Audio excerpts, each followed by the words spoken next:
Prince Andrew's downfall continues to fascinate, revealing a life of excess.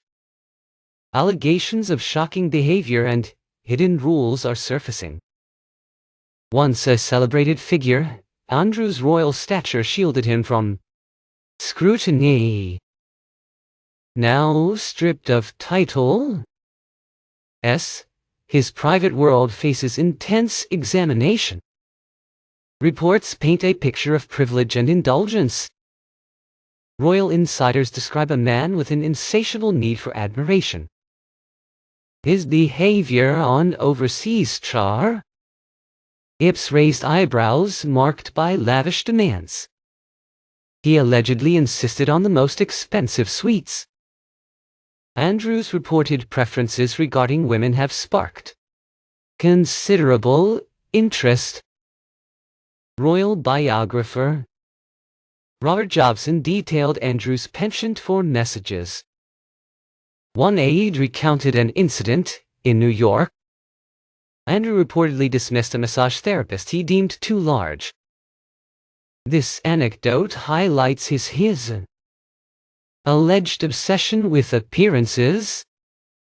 Palace insiders described his vanity as bordering on obsession.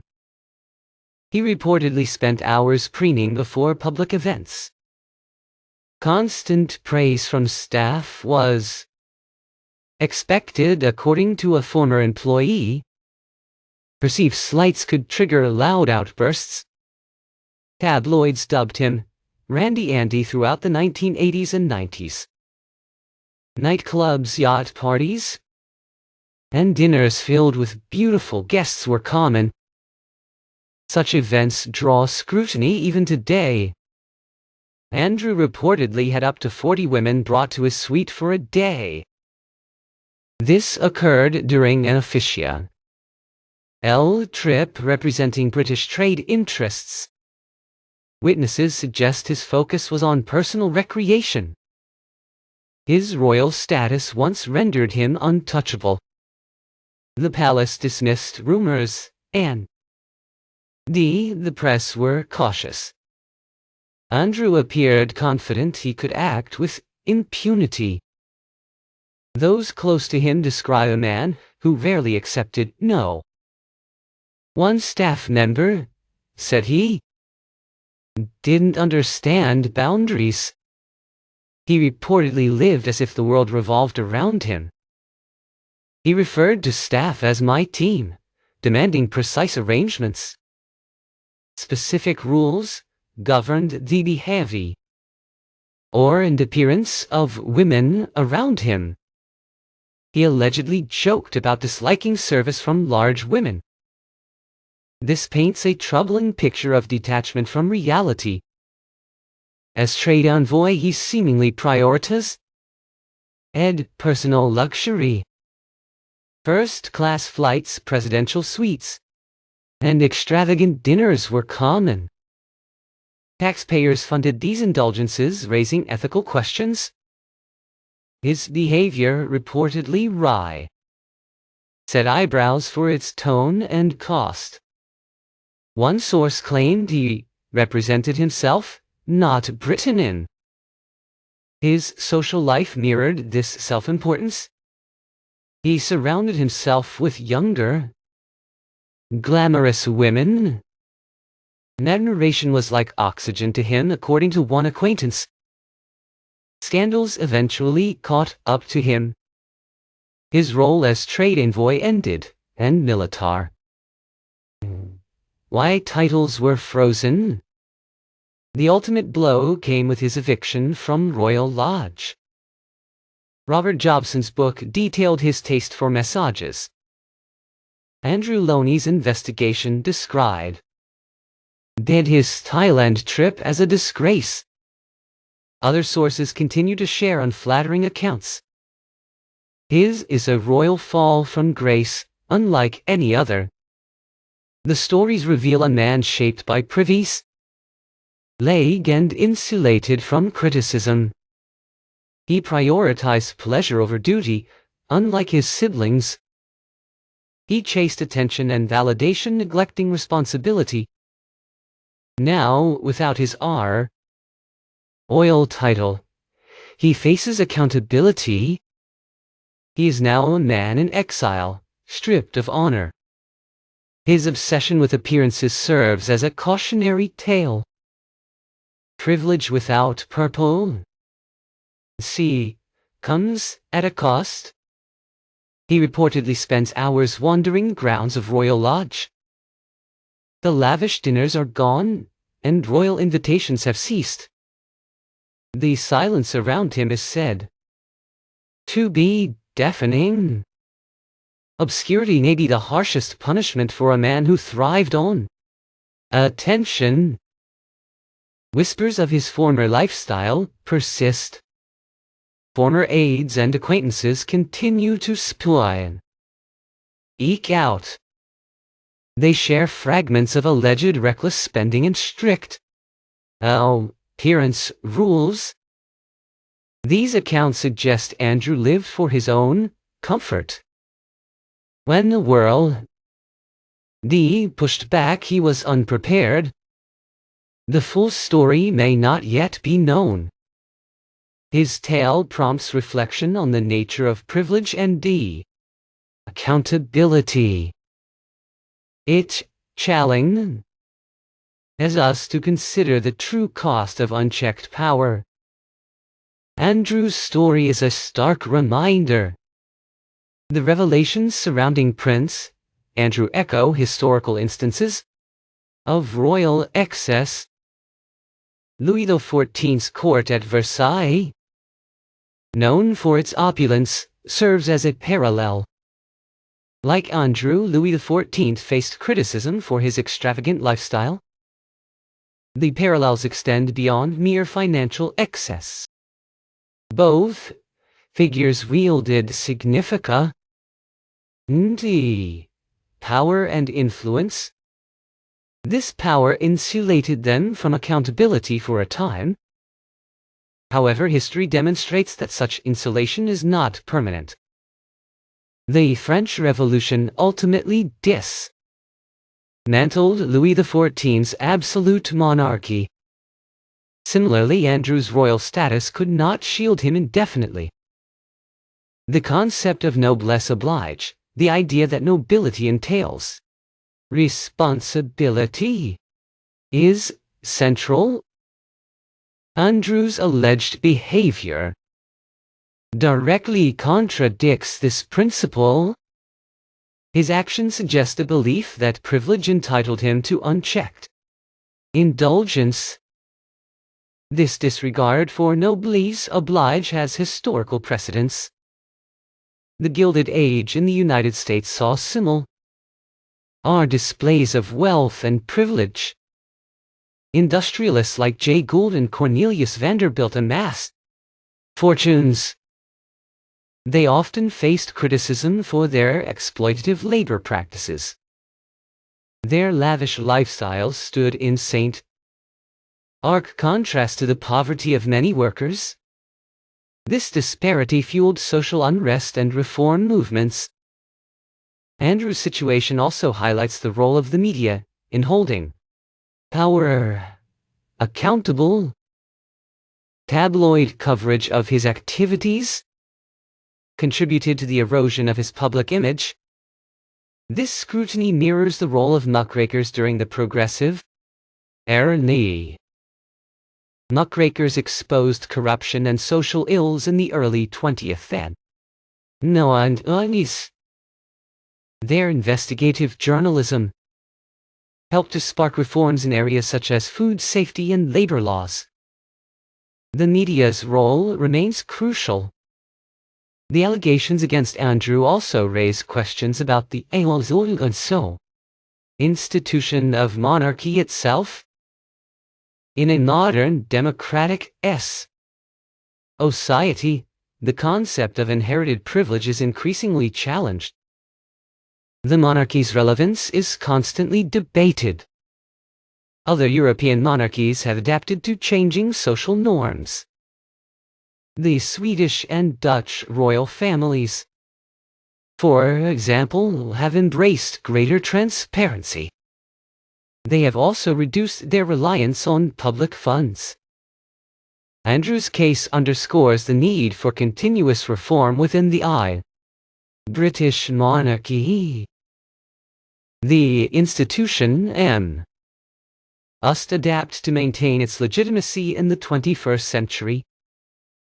Accountability and transparency are essential. The future of the monarchy may depend on its ability to demonstrate relevance. It must show a commitment to public service and ethical conduct. Andrew's downfall serves as a potent lesson. The scandal surrounding Andrew has broader implications for public trust. When figures in positions of power abuse their privilege, it erodes faith in institutions. This erosion can have far-reaching consequences. It can lead to cynicism and disengagement from civic life. It can also fuel social unrest and political instability. Restoring public trust requires accountability and transparency. Andrew's case also highlights the importance of addressing issues of sexual abuse and exploitation. The allegations against him are deeply disturbing. They underscore the need for systemic change. Societies must create environments where victims feel safe to come forward. They must also hold perpetrators accountable for their actions. This requires a cultural shift. The legacy of Andrew's scandal will likely linger for years to come. It serves as a reminder of the dangers of unchecked power and privilege. It also underscores the importance of accountability. His story is a cautionary tale for all those who hold positions of influence. It demonstrates that even the most privileged are not immune to the consequences of their actions. The pursuit of justice must prevail. Andrew's story is a modern tragedy. Once a celebrated figure, he is now a symbol of disgrace. His downfall serves as a stark warning. Privilege without purpose leads to ruin. The historical context of royal scandals offers further insight into Andrew's situation. Consider the Profumo affair in the 1960s, which rocked British politics. That scandal involved a cabinet minister and a young woman linked to a Soviet diplomat. The Profumo affair, like Andrew's case, involved questions of morality and national security. It also highlighted the potential for powerful individuals to abuse their positions. The consequences were significant for those involved. The key difference lies in the nature of the allegations. Andrew faces accusations of far more serious misconduct. The gravity of these allegations has led to his complete removal from public life. The concept of duty versus desire is a recurring theme in royal history. Many monarchs have struggled to balance their personal desires with their public responsibilities. Edward VIII's abdication in 1936 is a prime example. Edward VIII chose love over duty, abdicating the throne to Mary Wallis Simpson. His decision caused a constitutional crisis and reshaped the monarchy. Andrew's choices, while different, also reflect a conflict between personal indulgence and public service. The media's role in shaping public perception cannot be overstated. The rise of tabloid journalism has intensified scrutiny of the royal family. Every action is dissected and analyzed. This constant scrutiny makes it difficult for royals to maintain a private life. It also increases the press. You are to conform to public expectations. Andrew's alleged behavior suggests a disregard for these expectations. The financial implications of Andrew's lifestyle also warrant consideration. The cost of his travel, security, and personal staff was substantial. Taxpayers ultimately bore the burden of these expenses.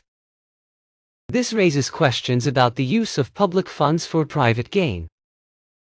It also fuels resentment among those who struggle to make ends meet. Andrew's extravagance appeared tone deaf in a time of austerity. The response of the royal family to the scandal has been carefully managed. They have sought to distance themselves from Andrew and minimize the damage to the monarchy. This damage control is a familiar pattern. The royal family has faced numerous scandals throughout its history. Each scandal has tested the institution's resilience. The ability to adapt and reform is crucial for survival. The long-term impact of Andrew's downfall on the monarchy remains to be seen. It has unduly tarnished the institution's image. It may also lead to calls for further reform. The public's perception of the monarchy is constantly evolving. Younger generations are more likely to question the relevance of inherited privilege. The monarchy must adapt to remain relevant. The concept of public service is central to the monarchy's legitimacy. Royals are expected to dedicate their lives to serving the nation. Andrew's alleged behavior contradicts this ideal. His actions suggest a focus on personal gratification rather than public service. This disconnect has fueled criticism and eroded public trust. The monarchy must reaffirm its commitment to service. The future of Royal Lodge is also uncertain. Andrew's eviction from the property marks a significant turning point. It symbolizes his fall from grace and his isolation from the royal family. The property may be repurposed for other royal duties. It could also be opened to the public as a tourist attraction. The decision will reflect the monarchy's priorities. The legal ramifications of the allegations against Andrew are also ongoing.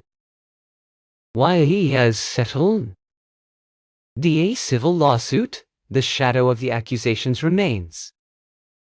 His reputation is permanently damaged.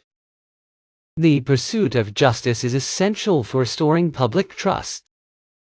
Accountability must be enforced. Status or privilege. Andrew's case serves as a reminder of this principle. The lessons learned from Andrew's downfall should inform future generations of royals. They must understand the responsibilities that come with privilege. They must also prioritize public service over personal indulgence. The monarchy's survival depends on its ability to adapt and reform. It must embrace transparency, accountability, and ethical conduct. Andrew's story is a cautionary tale. His legacy will serve as a reminder of the dangers of unchecked power and privilege. It will also underscore the importance of upholding the principles of noblesse oblige. The monarchy must learn from its mistakes. The silence surrounding Andrew is a stark contrast to his former life. He once thrived on attention and admiration. Now he faces isolation and obscurity. This may be the ultimate punishment. His story is a modern tragedy, a fall from grace unlike any other. It serves as a warning to all those who hold positions of power. Privilege without purpose leads to ruin. Prince Andrew's descent from grace continues to captivate, exposing a shallow life steeped in extravagance. Accusations of scandalous conduct and clandestine protocols are now surfacing. Once a celebrated royal, Andrew's elevated status provided a shield against intense examination. Now stripped of his titles, his private realm is subject to scrutiny. Reports portray a life of immense privilege and self-indulgence. Royal insiders depict a man driven by an insatiable thirst for admiration. His conduct during international trips oft raised eyebrows characterized by exorbitant demands. He reportedly always sought the most opulent accommodations. Andrew's reported preferences regarding women have generated significant attention. Royal biographer Robert Jobson recounted Andrew's affinity for massages in detail. One former aide recalled a specific incident in New York City. Andrew allegedly dismissed a massage therapist he considered too large. This anecdote highlights his purported obsession with physical appearances. Palace insiders described his vanity as bordering on a pathological fixation. He reportedly dedicated hours to grooming and preparing for public appearances. Constant praise and affirmation from staff were expected, according to a former employee's account. Perceived slights or criticisms could trigger explosive outbursts of anger. The tabloids famously nicknamed him Andy throughout the 1980s and 90s. Nightclubs, lavish yacht parties, and exclusive dinners populated with beautiful guests were commonplace. Such events are now subject to renewed and intense scrutiny. Andrew reportedly had as many as 40 women brought to his suite for a single day. This allegedly occurred during an official trip representing British trade interests abroad. Witnesses suggest his primary focus was on personal recreation, amusement. His royal status once rendered him seemingly untouchable and immune to consequences. The palace routinely dismissed rumors and allegations, and the press exercised caution in their reporting. Andrew appeared confident in his ability to act with impunity. Those who were once close to him describe a man who rarely accepted no for an answer. One staff member stated that he seemed to lack an understanding of personal boundaries. He reportedly lived as though the entire world revolved solely around him. He frequently referred to staff as "my team," demanding precise arrangements and unwavering obedience. Specific and often arbitrary rules govern the behavior and physical appearance of women in his presence. He allegedly made insensitive jokes about disliking service from large women. This paints a troubling picture of someone fundamentally detached from reality and concerns of ordinary people. As a trade envoy, he seemingly prioritized personal luxury and gratification above all else. First-class flights, presidential suites, and extravagant dinners were standard practice. Taxpayers ultimately funded these lavish indulgences, raising serious ethical questions about the use of public funds. His behavior reportedly raised eyebrows even within royal circles, due to its tone and exorbitant cost. One source claimed he primarily represented himself, not the interests of Britain. His social life mirrored this overwhelming sense of self-importance and entitlement. He surrounded himself with younger, glamorous women who catered to his ego. Admiration and flattery were like oxygen to him, according to one acquaintance. Scandals eventually caught up to him, shattering his carefully constructed facade of invincibility. His role as a trade envoy was terminated, and his military titles were frozen indefinitely. The ultimate blow came with his forced eviction from Royal Lodge. Robert Jobson's biography detailed his pronounced taste for massages and personal pampering. Andrew Loney's investigation described his trip to Thailand as a national disgrace and embarrassment. Other sources continue to share unflattering and damaging accounts. His is a royal fall from grace, unlike virtually any other in recent memory. The stories and anecdotes reveal a man fundamentally shattered by privilege and insulated from criticism. He consistently prioritized personal pleasure over his public duty. Unlike his siblings, he relentlessly chased attention and validation, neglecting his responsibilities and obligations. Now stripped of his royal title and privileges, he faces a degree of accountability. He is now effectively a man in exile, stripped of his honor and standing. His obsession with appearances serves as a cautionary tale about the corrosive effects of vanity. Privilege without a corresponding sense of purpose and responsibility comes at a significant cost. He reportedly spends hours aimlessly wandering the grounds of Royal Lodge. The lavish dinners and extravagant parties are long gone, and royal invitations have ceased to arrive. The silence surrounding him is said to be deafening and all-encompassing. Obscurity and irrelevance may be the harshest punishment for a man who thrived on attention. Whispers and rumors of his former lifestyle continued to persist and circulate. Former aides and acquaintances continued to speak out, sharing fragments of alleged reckless spending and strict appearance rules.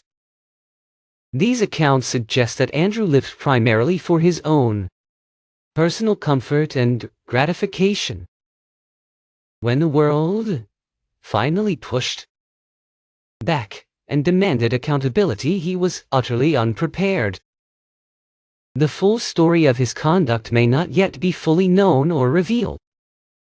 His tale prompts deep reflection on the nature of privilege and the importance of accountability. It challenges us to consider the true cost of unchecked power and entitlement. Andrew's story is a stark and sobering reminder. The revelations surrounding Prince Andrew find echoes in historical instances of royal excess and abuse of power. Louis XIV's opulent court at Versailles, renowned for its lavishness, offers a compelling parallel. Like Andrew, Louis XIV faced criticism for his extravagant lifestyle and detachment from the concerns of his people.